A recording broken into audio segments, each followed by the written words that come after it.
Hello, everyone. Welcome to the second edition of the EZE podcast, powered by the Consumer Choice Center. My partners in crime, as always, are Egle and Emil. We are recording this program on July 15th, and this is going to be an interesting week with the first plenary of the European Parliament in Strasbourg. And also, we will see if Ursula von der Leyen gets re-elected as the head of the Commission. But first of all, let's talk about a new parliament group which was initiated by three Central European leaders. A couple of days ago, Politico ran an article with the title "The Habsburg Empire Strikes Back," which I totally disagree with, but it's because the founders come from Hungary and Austria and Czechia, it doesn't mean it has to do anything with the Habsburg nostalgia. So, the Patriots for Europe are here as a new parliamentary group. What are your expectations? Let's start with Emil this time. Sure. I saw the political title as well, and I thought it was, inappropriate on several fronts, including the lack of a monarchy here, instead of a bunch of people who would rather have anything but constitutional monarchies. The Patriots, to give people listening a bit of a background, Patriots for Europe is let's call it a new offshoot of ECR, because that's really what it is, with 84 MEP members that Viktor Orban managed to collect in a surprisingly short amount of time. Orban being the sort of, let's call him, premier opportunist in Europe who can see political gaps and immediately exploit them, immediately go for it. Managed to cobble off this group that's become the third largest group in the EU Parliament in a very short amount of time, a couple of weeks. And he's managed to But Emil, convince... wouldn't you say it was just a rebranding of ID and not an offshoot of ECR? Because this is what we're seeing now, basically, except for AFD. It's definitely shifted further to the right, but the rebranding of... I feel like Europe of Sovereign Nations is supposed to be the ID offshoot now. That's a smaller group with 25 members of people who couldn't fit into Patriots for Europe because they were considered too toxic, like the AfD. Yeah. Mm-hmm. So in a sense, these are both kind of continuing the trend of fragmentation in the EU Parliament. But now Orban has managed to coalesce or to present himself as a leader, and we'll have more to talk about that. How will these people agree on anything in this new party? Because, in my opinion, and this is something that Orban has been very strong at, it's going to be a single issue party for the time being, and the single issue that they will always agree on will be migration. This is how Orban has built his politics. And it doesn't matter what they think on Ukraine, what they think of Russia, what they think of any other topics. If they agree on migration and they can push forward their agenda, then this group can be even more successful. Just look at what happened a couple of days ago in Spain in the regional parliaments, in which Partido Popular agreed with the socialists on migration matters. Vox immediately pulled out of the coalitions with Partido Popular because it was on the matter of migration. So in my opinion, this group, Patriots for Europe, will definitely not be agreeing on everything, but will be very strong on migration. Remind me, Zoltan, are there any Polish MEPs in the group? Not in this one. There is even which I wanted to touch upon. If there is another even more extreme right group that was just formed last week in the European Parliament, the so-called Europe of Sovereign Nations, and it's even more extreme, including AfD. It includes the French Reconquête Party, also the Hungarian Nazi Party. Interestingly, Emil, by the way, the Romanian SOS was not welcome in the group, so they remained non-attached. Why not? I mean, in my opinion, they are a perfect match. It's a bit... let's say that these different groups they don't just try and go for single preferences like migration, but they try and present themselves as being part of the mainstream and appealing to the median voter on migration. And we've had these exclusions because progressively some of these groups are too extreme for many of its members. Just like the AfD was kicked out because Marine Le Pen said, "Whoa, whoa, whoa! We don't want Maximilian Krach talking about how the SS wasn't really all that bad." And then the AfD did the same to Diana Shoshak and Luis Lazarus, the two SOS members, MPs, because they are similarly extreme, even more extreme for the AfD. And they're not just willing to do denial around the Second World War, but they're willing to say things like, we should have greater Romania, which includes parts of neighboring countries, including neighboring countries with the same nationalist groups. They want parts of other countries, including Romania, as part of their greater vision of the world. So it's part of being too toxic. That's part of it, I think. Especially, in the Romanian press, the person who was named specifically about lodging the complaint was actually Laszlo Toroszkai, the MEP from our homeland party from Hungary. Yeah, from Hungary. Yes. As being the one who said, whoa, whoa, whoa, they're too extreme. They're being Romanian nationalists, which means anti-Hungarian sentiment. But the other reason, I think, which was also quite on the nose, is that 2 days after Diana Shoshak and Luis Lazarus were elected, Diana Shoshak went to the reception of the new Russian ambassador to Romania, Vladimir Lipayev, who's the successor of Dmitry Kuzmin. And the entire meeting was about how Russia should have friendly relations with its neighbors and have parts of territory from Ukraine. And that is, I think, a step too far publicly, at least, and potentially also in policy for many of these neighboring countries. So Diana Shoshaka is too extreme. I just wanted to say that Egle, there is a Lithuanian party as well in this very extreme group called People and Justice Union. Can you highlight a couple of things on that party? Because we don't know too much about them. Speaking about the controversial figure, a Lithuanian politician, he's known for his extremist views, populist rhetoric in Lithuania, but yet he was the person who was persecuted to some extent in Soviet Union. He refused to join the Soviet army. He was distributing chronicles of Catholic Church in Lithuania back in the day. So he's a person with a strong moral compass when it comes to Russian aggression in the region. So I'm quite sad to see him there, and I don't know how his promise to his voters on supporting and defending Ukrainian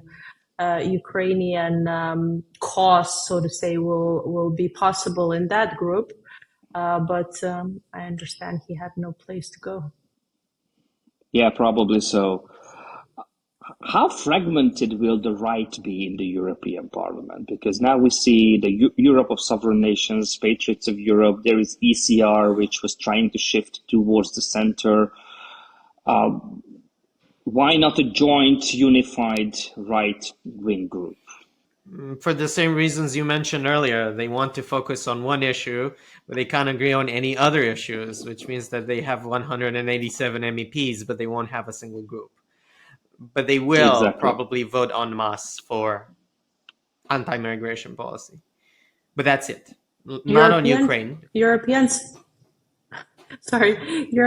are inherently fragmented. It's a miracle we have one liberal group, because if we looked at every country, at least 2 liberal parties are present everywhere, or zero. Well, that's happens sometimes as well. That's also true. It's in some cases. Also, we have a lot of ex-liberals, Zoltan. That's also as true. a Hungarian, you know that. Yeah, if you look at Mr. Orban, who used to be the vice president of Liberal International, people change for better or worse. But talking about Orban, how is he using his title of being the European Council president now? Because we've seen his trips, crazy peacemaking trips, as he called it, last week. The He went to visit Zelensky, and then 2 days later he appeared in Moscow. Then 2 days later he appeared in Beijing. In between, he met the Turkic states in Azerbaijan, and then a couple of days ago he had dinner with President Trump, former President Trump. That was just a day before Trump was almost killed. So what do you make out of this peacemaking trip that he was on? Because apparently he's drawing a lot of criticism from all around the European Union. Well, Orban is definitely a uniting factor for a lot of European parties and politicians. If there weren't Orban or Orban-like figures present, a lot of other issues would be discussed. Now everyone agrees on one thing, and we'll see how the presidency unravels and how long it's going to be. Just wanted to say how other countries will react to, for example, different meetings and the organized under the Hungarian presidency. As far as I've just heard, they will be boycotting meetings organized by the Hungarian presidency, or they will not be represented by their ministers, but by by diplomats with lower ranks, which is a kind of signal. However, as Egle pointed out perfectly, Orban knows how to win the days. By the end of the day, all the talks are about him and his mission. So basically, he's the focus of attention, and that's what he wants. Orban doesn't have a very strong hand, but he's playing it well because he's playing as the middleman between these other forces. And he's positioning himself politically as the Trump whisperer in the White House, and also the person to go to for Beijing, for Europe, and all these other positions, whereas it feels like the other countries are playing their good hand badly recently. And it's not just Macron who might be bad at poker. That would be my feeling regarding Orban's position. It's very hard. It's hard because of the structure of the EU, because to kick him out completely, as some people might wish to, because, of course, it's a matter of unanimity, which means any country is a veto player. And the only way to get around that is to skirt the rules. But by skirting the rules, you're also creating a precedent for trumping the rules.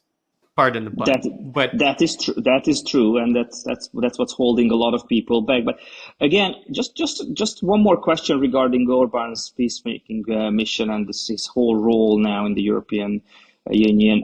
In your countries, is he also openly considered as a Russian agent, Putin's Trojan horse in the European Union, or your politicians or your media think differently? I think in Lithuanian case, we have 3 countries in Europe as a whole that look very similar to Lithuanians. First one being Belarus, second one being Hungary, and third Serbia, with all due respect. Those are 3 countries that are small, but they think they can outsmart the big forces by sitting on 2 chairs. We have seen what's been happening in Belarus recently, with Russia pushing them forward to integrate further in the Russian, sphere of influence. So in Lithuania, certainly there's a lot of criticism towards Hungary, distrust. Obviously, there are many great diplomats, officials, people who are working in EU, in Brussels, who just have to be there and who are very reasonable people. But the government itself, no questions. We can't take somebody who takes Belarus seriously. On one hand, Hungary is talking about migration. On the other hand, the foreign minister of Hungary is going to Belarus to sign agreements on nuclear energy and whatever to Belarus.